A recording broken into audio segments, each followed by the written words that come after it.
Hi guys, welcome to Only Maths Tutorial Point. Today in this video we are going to cover model questions of chapter wise class 10th chapter coordinate geometry. 2 marks questions continuation guys. Let's start. Okay. 2 marks question, second one. Find relation between x comma y if the points a x comma y, b minus 5 comma 7, c minus 4 comma 5 are collinear.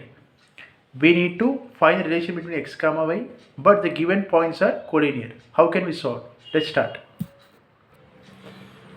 So given points are a x comma y, b minus 5 comma 7, c minus 4 comma 5. So we need to find the relation between x comma y guys. So using area of a triangle. So what is area of a triangle? If the points are collinear, taking same area of a triangle formula, but we need to equate to 0. That becomes collinear condition. Okay, x1 y2 minus y3 plus x3 y3 minus y1 plus x3 y1 minus y2. This is a formula to find collinearity when 3 points are given. Now substitute the points and simplify guys. We get a relation in terms of x and y as 2x plus y plus 3 equals 0. We'll get a linear equation. We get a straight line. Okay, the relation between x comma y is 2x plus y plus 3 equals 0.